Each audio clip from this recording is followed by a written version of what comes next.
Welcome to Happy Talks with Dr. Alice and Donovan. Dr. Alice Fong is a holistic naturopathic doctor and founder of Amor de Soi Wellness.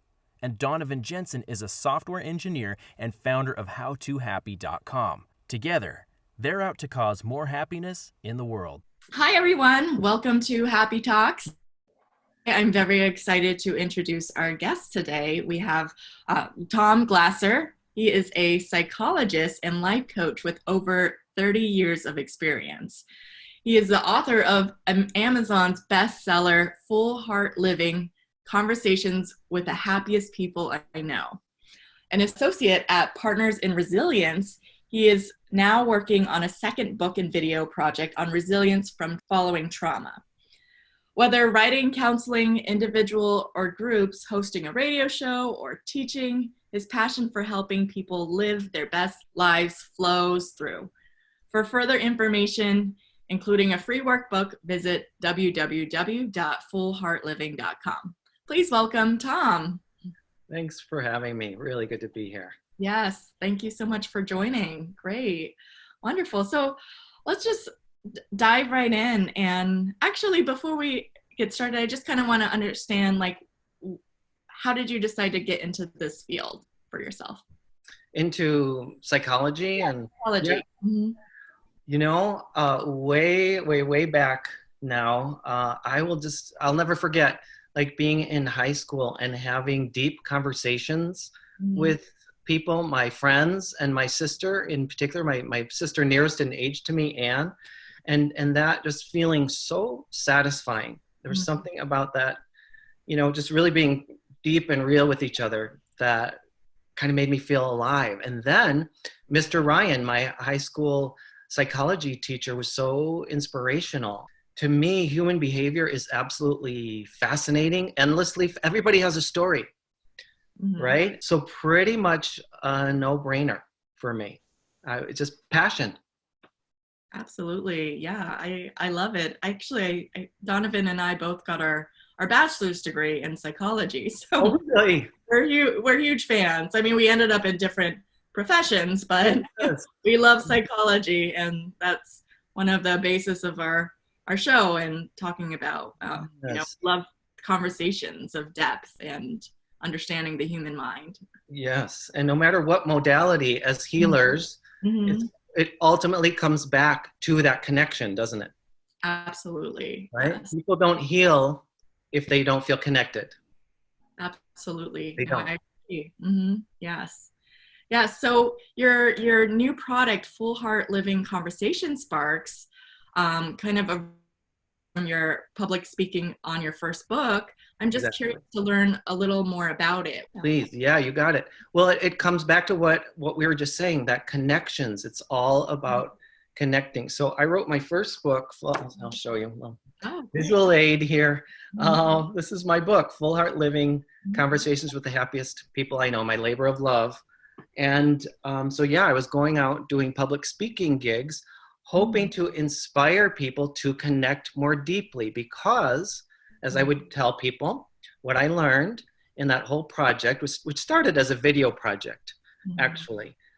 So I have 3 mini documentaries on my Full Heart Living website that are the basis for this book. What I learned from those videos and writing this book and all the interviewing I did is that happier people connect really deeply with others, with themselves, and with their passions. And particularly when they do those things in the service of others, gosh, look out. That's where people just really come alive. So I would tell people that and hope to inspire them to do more of those things, of course. And what do you think people would do or say when I would say that at the end of my speak? I would say, I hope I've inspired you to connect more deeply with yourself or other people. And I'm asking you really literally, what do you think people would, how would they respond when I would say that? Yeah. I mean, I would think from two different pieces. One would be like, oh, I'm going to do that, because there's been many times that I've heard or consumed some material and I go, oh, I'm going to do that. And then it kind of fizzles out, right? So like I am inspired, and then the follow through may or may not come. The other piece is sometimes at least for me, sometimes I get this information. It's like, you need to connect more, right? I might go like, well, I would, but I don't have time. But, and that may or may not be true, but I would guess, that's my guess, is one of those two types of responses. Yes. Yes. Anything to add, Dr. Alice?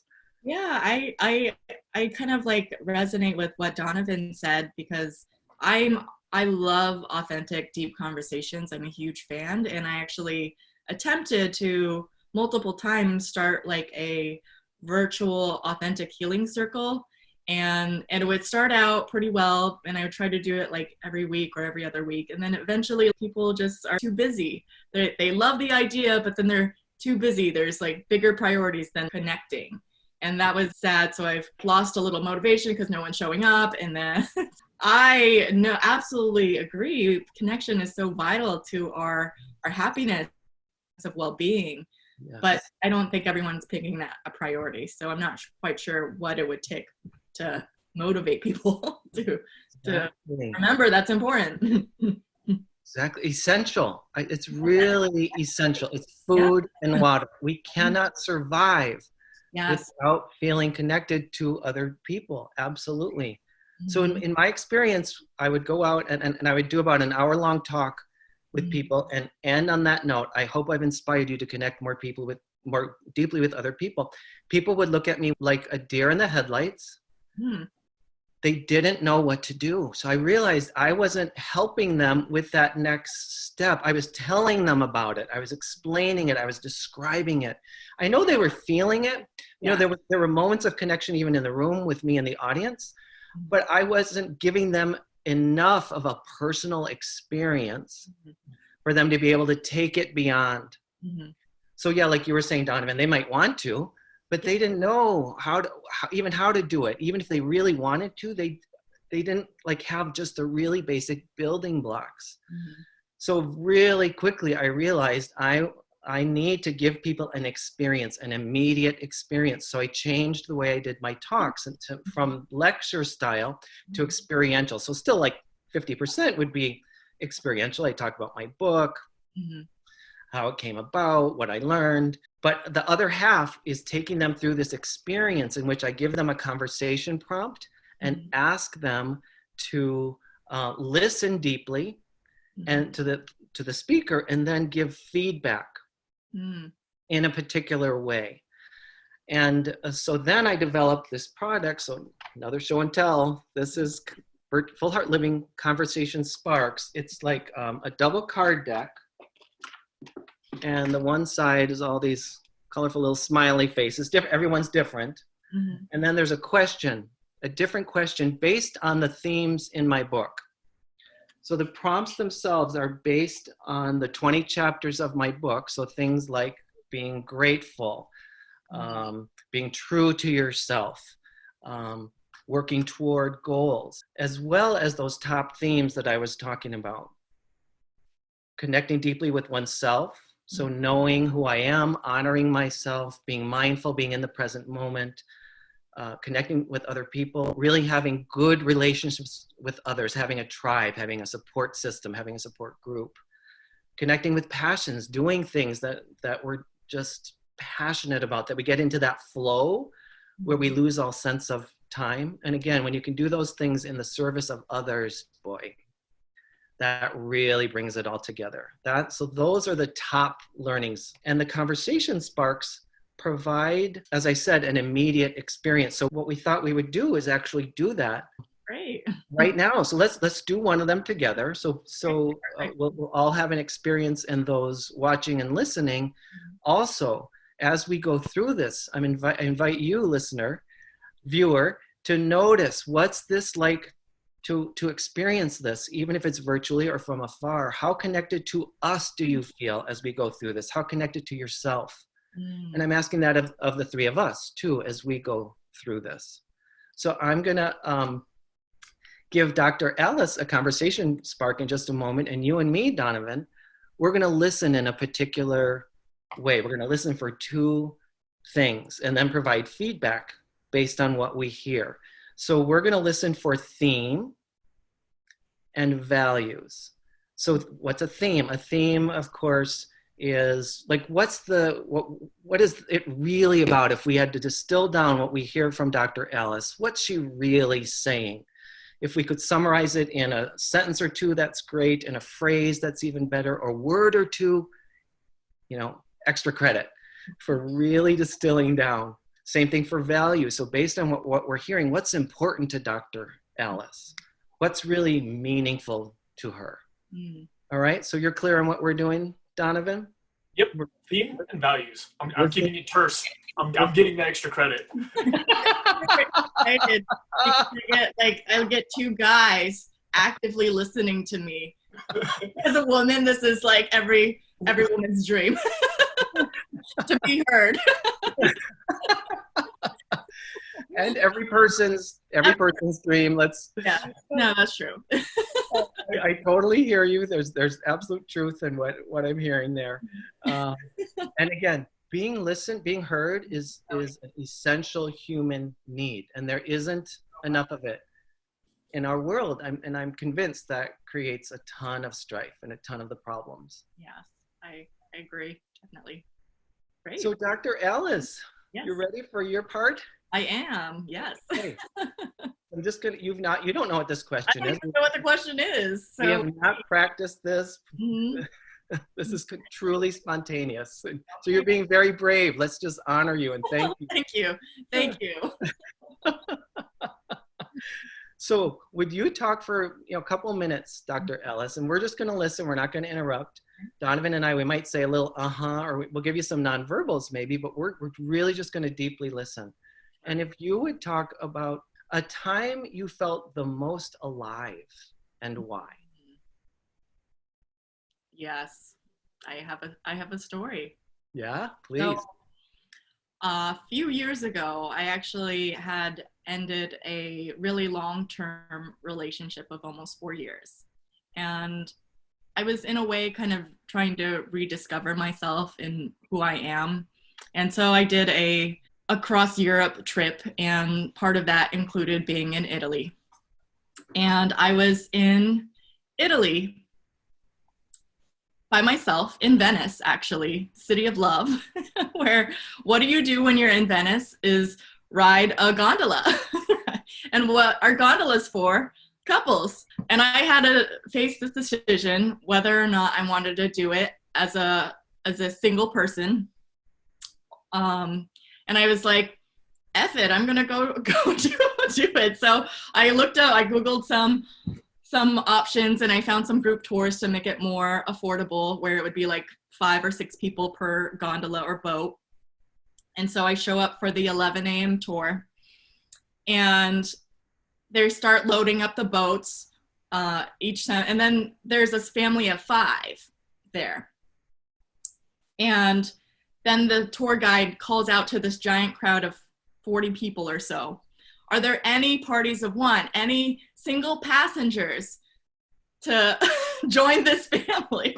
And I am literally like the only person to raise my hand. And in that moment, I could have been ashamed or embarrassed, but for some reason, I was so empowered and enlivened by that, because the thought that came to my mind was like, heck yes, I'm doing this on my own, and it's gonna be awesome, and I'm gonna have a great time. And so I hopped on that boat. The family was giving me weird looks as I'm taking a bunch of selfies. And I just had a blast, and it was just one of the funnest, enlivening, empowering experiences of my life. So that was my one incredible moment that I could think of. Oh, I love it. I love it. Donovan, you ready for your turn? Themes and values. Yeah. So the one theme that I heard like very strongly, or it's also a value, I guess, but is kind of this independence piece, right? There's this piece of feeling like you were disconnected in a way, and we'll go back to some of the themes we've been talking about before, but looking for another mode of connection outside of connecting with this particular individual. And then it just seemed like you really found a pathway to connect with yourself. Yes. And there were other people involved in the story, but I think the way that you framed it and the way that you talked about it, it was really a lot of like this independence and like, I can go do these activities and just be connected with myself and be present. That's a lot of what I picked up. I did not do a one-word theme. No extra credit. It's challenging. It's difficult. You're fine. You're fine. You still. I'm going to give you extra credit just for doing this activity. I really put both of you on the spot. Let's just acknowledge that. Yeah. I didn't give you as much preamble as I usually do when I bring this to people, because I'm trusting that the two of you are risk takers, which is. We're happy to play along. Well, tell me why. Let's just go with that for a second. Why are you happy to play along? Well, I always am fascinated by, I think with social media, a lot of people like to be prepared and planned and overthink. And I think that takes away from the authenticity of, I might just flub over all my words and just go blank deer in the headlights. But I do admit, though, I actually have been in Toastmasters. So they have this part in Toastmasters called the, I'm blanking because I haven't done Toastmasters in a while, where you have like, you're asked random questions and you get 1 or 2 minutes to respond. So table topics, where, it's on anything and you can just be called out of the blue to do it. So you got to be prepared. You got to be able to speak off the cuff, and because it's kind of like public too, right, Dr. Ellen? Off the cuff most of our time, so just because it's recorded, why does it have to be different? Yes. So you value spontaneity. We're back to values here, and this did come through in your story about the gondola. That was very spontaneous. That was a risk. You took a risk, and you're like, I'm just going for it. I'm going to go for it. To me, it was like just embracing the moment. Yes. It's a story of trusting yourself. It's a story of letting go of self-consciousness. It's a story of empowerment. Yes. And you started with this, where I'm in the city of love. It's a story of love. Self-love, self of the moment, trusting that you will be supported and supporting yourself. Right. Yes. So let's pause. Okay. How connected to each other and to yourselves did you feel as we did that in the last 5 minutes or so? Yeah, I feel really connected and heard, and you really got my experience and my eat, pray, love moment in Italy. Just being a strong, powerful woman. I got this. I'm independent. Powerful. Elizabeth Gilbert would be so happy right now. I hope you're listening, Elizabeth Gilbert. Yes. That'd be fantastic. Yes. So I feel more connected because I feel like you both listened, and it just kind of brings back all those really powerful memories for me that had me feel so alive. Yes. And just really, for me, I felt like the big takeaway was like, I'm okay on my own. I'm okay on my own was like a big takeaway. Yes. Yeah, and it's awesome, actually. And I can make it awesome. Yeah. So. Totally. Yes. Wonderful. Okay, and the fact that we are highlighting that right now and sharing that together builds this muscle in you. We're reinforcing this in this moment. We're helping this get even stronger. This is already clearly really strong in you, Dr. Alice. But even just this little bit that we're doing right now, highlighting it, helps that be more true for you. Yeah, definitely. That's a great thing. How about for you, Donovan? How connected to yourself and to us do you feel having done this? Yeah, so I'm going to answer that a little bit off base, but like the one thing that I noticed or that stood out the most to me is just putting that little frame of just listen makes such a difference in terms of getting focused. Like, there's so many times when I'm listening to someone that it comes out like all these other thoughts are running around and all this other stuff is going on, but just adding that little frame in front of it and saying, just listen, makes it so much easier to tune into the story and actually be present with the other person. So I really it's kind of like you were saying, it's like a muscle, right? Like ideally I'm doing this every time I listen to someone. In reality, sometimes when I'm lucky. Exactly. Just having that tension beforehand. I think is, this is trying to bring that with me a little bit more often, just to everyday conversations, will really help me tap in more, be more present with my conversation. That's like the big thing that I. Thank you for that. Well, and it's true. First of all, it's two very simple words. Just listen. Just listen, right? Really simple words. Super powerful. Not done enough, right? Our brains, we're blessed with these beautiful, complex brains that can predict, and we're going forward. And what am I going to say? And what do I think of that, right? We have all this capability while we're listening. But when we just really sink in and are just present for the other person, we are naturally more in the present moment, right? We're letting go of some of that other mind stuff, and it's not bad. Thank God I have this. I'm really happy. There's a time when that's really important. There's also a time to just be with each other. And the more I'm with you, the more I am with myself. So I know for me, I've never met the two of you before today. We had a tiny little bit of contact over email before this to set this up. Right. Of course. But I feel like I know the two of you so much more. Yeah. Right? That you went to Venice, that you had this experience. Donovan, that I saw you open up and tell me your truth. I go, oh, that's so cool. Like my heart melts a little bit. I'm a little less defended, right? I'm like, oh, these are people I want to get to know more. This is like, so again, this is just a few minutes of an activity that was even a little bit artificial and maybe even a little rushed. Like I said, usually I do a little bit more of a preamble. We kind of all dove in because all three of us do value risk-taking up to a certain point. That's clear to me already. Yeah, I do think. Please go ahead. No, you go ahead. I was going to switch topics a little bit, so if you had something to say, you should go. No, you go.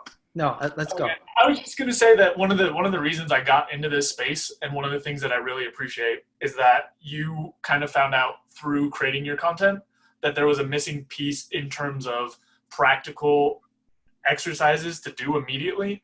And that's what I found a lot in my journey, is like I would read this information, like, have better conversations, listen better, and then there's no follow through. So I'd have all these ideas and I'd have all these ways of like how I'm supposed to be, or things that would make my life better, but no way to actually implement them. So I think this is an awesome product, or awesome just structure to add, to actually give exercises to start building some of these muscles. And I just wanted to say that I think it's really cool, because there's so much of that missing from this space, where you just get the information and you don't get the way to actually implement it. You don't get the tactics. So love it. I really appreciate your saying that, Donovan. Can I just say, for my training, and I was really young when I trained as a psychologist. So still in my 20s, where the brain's pretty open, we're still pretty receptive to information. And they drill into our heads in psychotherapy training that you don't tell people what to do. Right. And that there's a place for that. That's super good, right? When I'm one-on-one in psychotherapy, or with a couple or a family, I don't want to tell them what to do too soon. Right. And it is better often if it comes to them in their own organic way. If we get their brain online and they come up with their own solution, often that's the best thing. But it's not 100% true even in therapy. Often people are there because their brains are stuck and they need something from me to get them unstuck. Sometimes that's a very specific, concrete idea that gets there, even if they don't do exactly what I say, and usually they don't, but it gets their brain going in a new way. So number one, that's in me. Don't tell people what to do, right? That's just this cardinal rule. So even when I wrote my book, initially I didn't have concrete things for people to do. I was just telling stories and trusting people to do with it what they will. Well, early readers said, no, you cannot do that to us, Tom. They said, we love these ideas, but you're not telling us what to do enough.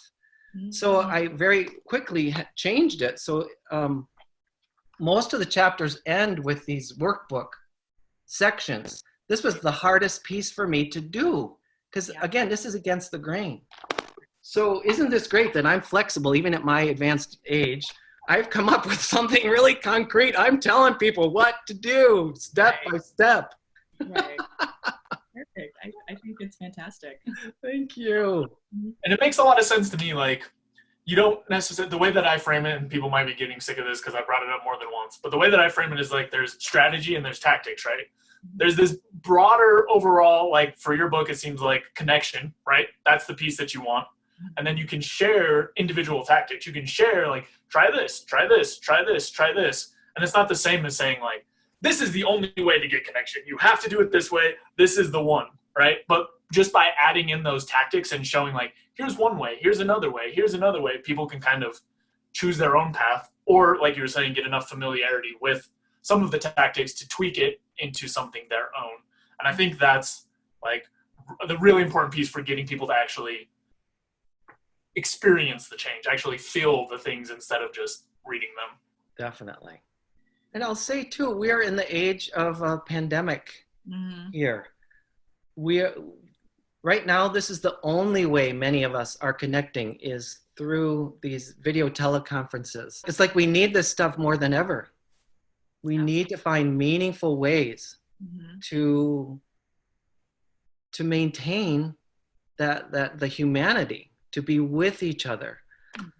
It's really essential right now. And this Saturday, we're doing the pilot version of a virtual game that people can, and free, that people can, tune in at from wherever. So we're going to test it this Saturday, but that's my hope very soon, that people will be able to just tune in from wherever they are on the planet and go through this experience with various questions.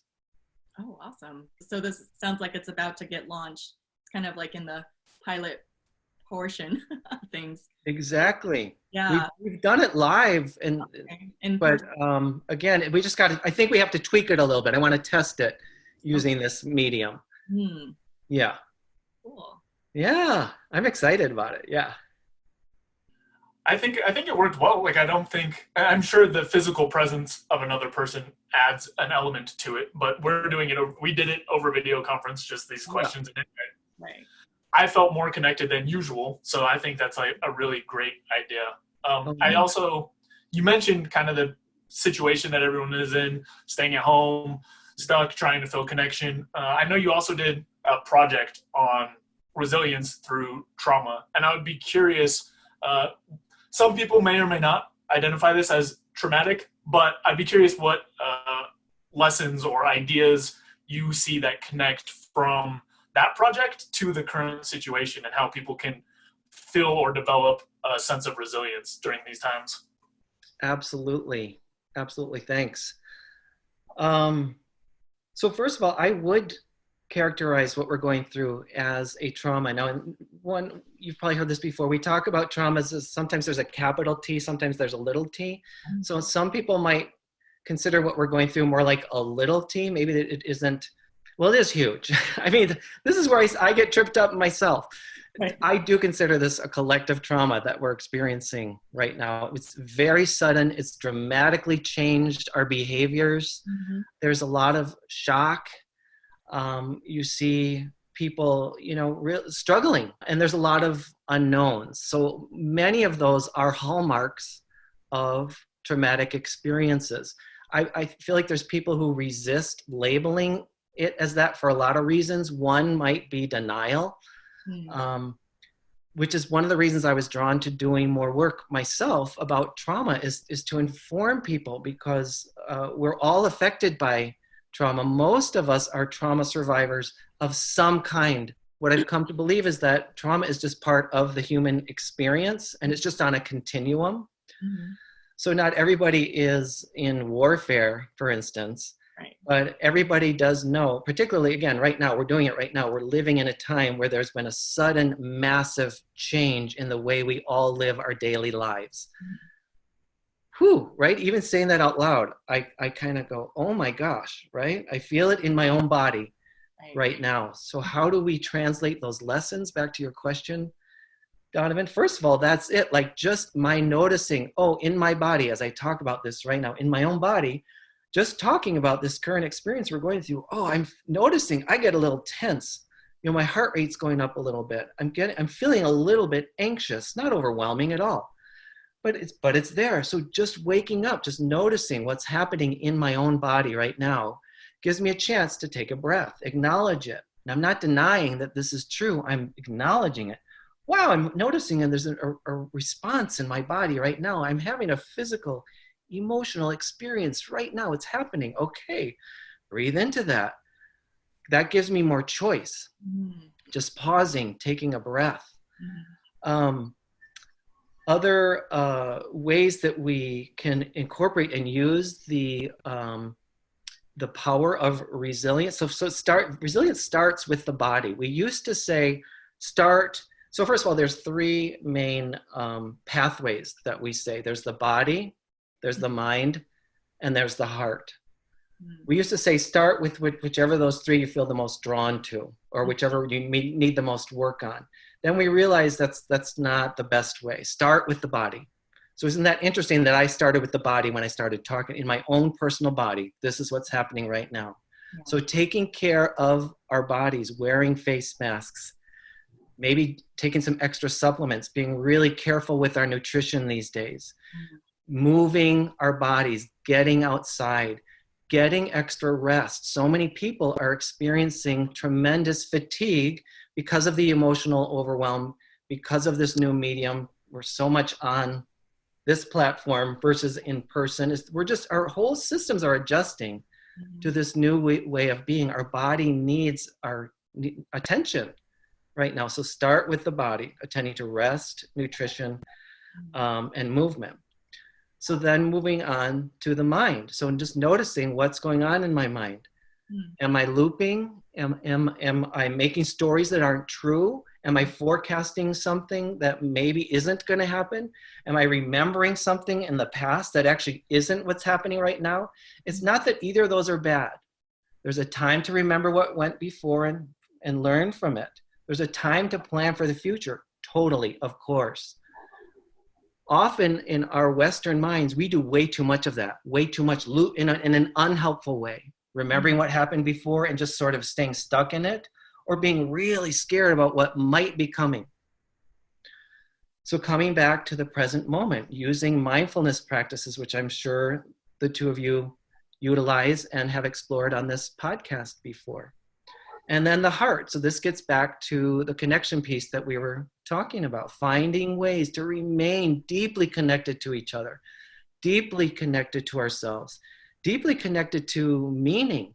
What does this all mean? And I hear a lot of clients getting more clear. A lot of my clients have a little extra time in their schedules now, either because they're not working as much or they're not commuting as much. And they're beginning to get more clear on what's really important to them, and what an exciting opportunity, both individually and collectively, for all of us to get more clear. What's really important, and how do we align more closely to what's really meaningful to us? So we're back again in the conversation sparks. We looked at themes and values. So what are the themes going on right now? And what's really important to us? To me, this is as any crisis, this is a great opportunity for us individually, in small groups and larger groups, for us to wake up and make some new choices if we want to. I think there's room for a lot of new choices, actually. I said a huge mouthful there.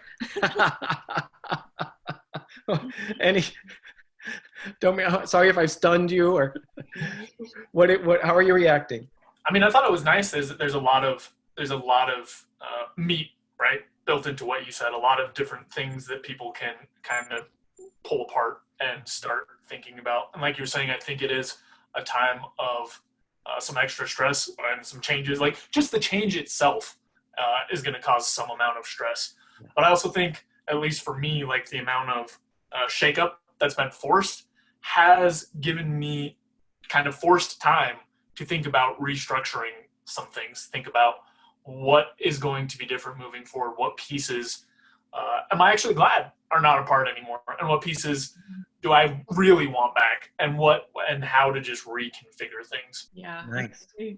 Similarly, this whole lockdown situation, I do admit, in the first week it was okay, but then something happened in the second week, and I reached kind of a feeling low on an emotional level, and I realized I really develop new routines to support my mental and emotional well-being. And once I started implementing those structure that encompass the body, the mind, and the heart, really like connecting with my friends. I've actually had way more Zoom calls I've ever had than before the whole virus stuff. And I've been doing mindfulness meditation every day, exercising most days, and just supporting my whole well-being. And I feel like I've gotten to a place where I feel good in my body and mind and connected. So right now I feel more peaceful with myself, and that's been really helpful because we don't know how long this is going to be, how long it's going to go on, and I don't want to be stressed out for indefinite. It doesn't seem to work for me. Yeah. Who needs it if we can avoid it? Absolutely. Right. Yes. Mm-hmm. Oh, I love hearing that you're practicing all of those. And it sounds like you're saying, Dr. Alice, you actually do feel less stressed now than a month or two ago. Mm-hmm. Oh, absolutely. Yeah. And you, Donovan, you're getting more clear on what's really important to you, and beginning to parse out, hey, here's some things maybe I don't want to go back to. Mm-hmm. Letting go of some things. Yeah. Yeah, I very much before all this would label myself as an introvert in terms of I really need a lot of alone time, but not this much. This is a little bit too much. And it's helped me figure out or just see more clearly the balance that I actually need. Mm. Nice. What a gift. Mm-hmm. And I too am just treasuring these amazing phone calls, right? We've like so many other people, I've lost the kind of the art of the phone call in the last decade or so. And like so many of my friends don't want to do any more Zoom calls because, 9 to 5, that's what we're doing. So yeah, let's talk. Let's do it over the phone, and not having the visual, just having the voice. Like I get more tuned in to intonation, and again, it's this way of connecting that's delightful. And I'm old enough to remember when that's all we had. And I used to love phone calls in the evenings. Oh, I remember those days of being on a corded phone, and I would talk to my friend for like an hour over just nothing. We would tie up the phone lines and nobody could call in. Now everyone's like, oh, just text me. I can't handle a phone call. So exactly. Exactly. And again, these tools are wonderful for getting information across. Texting is so great if I'm going to be late to a meeting. Oh yeah. Who wants to make a phone call? It's just not really worth the time. Text it, quick, done, super efficient. But texting is not good if the goal is to really connect more with each other. Right. True. It is a connection, but it actually can deplete our energy, so we have less for the needed social interaction, which we really need to hear the human voice for that to happen. Definitely. Mm-hmm. Great. Well, Tom, we really loved having you on our show today. It's been so much fun and a pleasure. Is there anything else that you wanted to share before we wrap up today? Or anything you want to plug for yourself? Well, Conversation Sparks are available on Amazon.com. The book is available at fullheartliving.com, also at Amazon.com, BarnesandNoble.com, all that good stuff. Yeah, I'm really working on my YouTube channel. The Full Heart Living YouTube channel has tons of video content, meditations. Oh, great. Also hosting a live meditation now, at least during the pandemic, on Saturdays at 10:30. Great. So yeah, all kinds of resources. Just want to be of service. Wonderful. Yeah, we'll have all those resources in the description when we post it. Thank you. That's great. And I've just really enjoyed this. I so appreciate the open-heartedness of the two of you, and just you both dove right in. And well, thank you. Thank you. Great. That's it. Just to kind of, tie everything together. Like I said, I really appreciate seeing resources that have information plus practical implementation, because I really, really think that's lacking a lot, and I think that's something that people really need. You've done like a million projects, so you have all range of different things, but specifically what we talked about today, I think it'll be really useful for people to see an exercise that actually helps out. And again, just appreciate you coming on the show and spending some time with us. My pleasure. I really enjoyed it. I hope we can connect some other way and ongoing. Really, I really enjoyed being with the two of you. Absolutely. Yes, us too. Well, thank you so much again. You're welcome. Yeah, we'll see you next time. All right, sounds good. You can check out more content at howtohappy.com. Also, don't forget to subscribe so you can stay up to date on the videos. We've also got a Twitter, Instagram, and Facebook that you can check out. See you next time.